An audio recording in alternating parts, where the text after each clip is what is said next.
The Micromanager. This boss knows exactly how you organize your desktop and has opinions about it. Every email gets a follow-up asking if you saw the first email. Every project has a check-in before the check-in.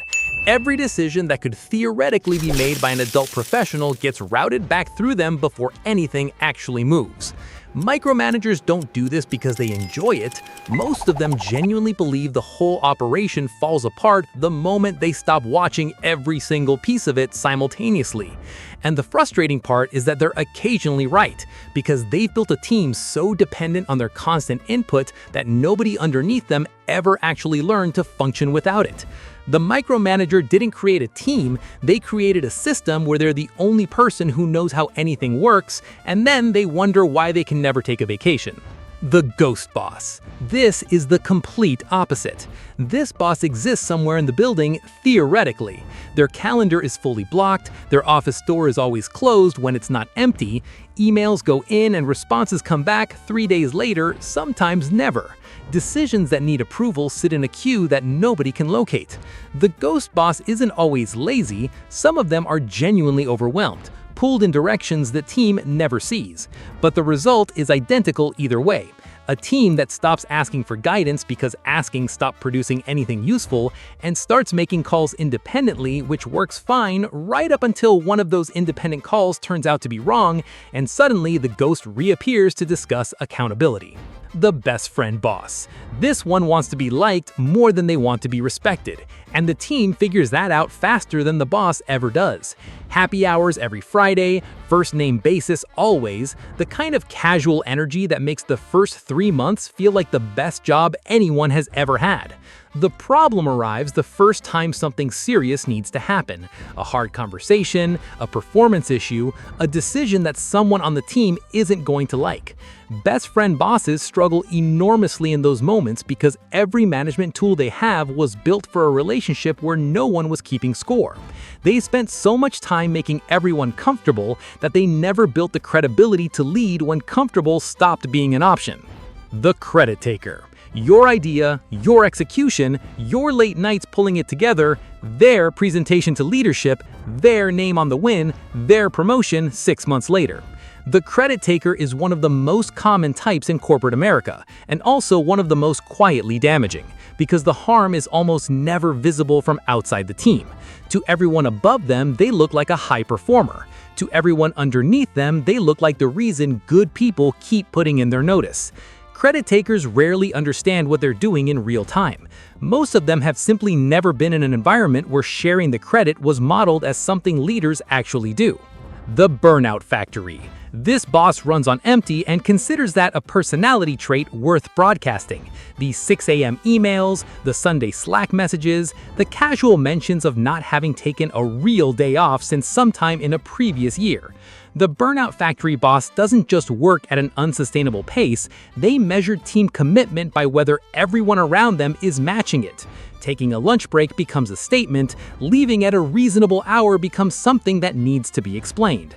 The team's output numbers look impressive right up until 3 of the best people quit in the same quarter, the institutional knowledge walks out with them, and the burnout factory boss schedules a meeting to discuss why morale seems low. The visionary who can't execute. Big ideas, genuinely exciting ones. A meeting with this boss leaves everyone energized, aligned, and ready to build something that actually matters. And then the next meeting introduces a completely different big idea. And the one after that pivots the entire direction again. The visionary who can't execute isn't short on inspiration. They're short on the willingness to sit inside one idea long enough to find out if it actually works. Teams underneath this type of boss develop a specific survival skill. They learn to wait approximately 2 weeks before starting any new initiative, because there's a reasonable chance the whole thing gets replaced before the kickoff meeting is even scheduled. The political animal. This boss is excellent at exactly one thing that has nothing to do with the actual work, navigating the internal power structure of the organization with a precision that should probably be studied. They know which relationships matter, which meetings to be seen in, which executives to align with before the reorg happens, and which projects to attach their name to right before they succeed. The team often produces genuinely good work that the political animal packages and positions masterfully upward.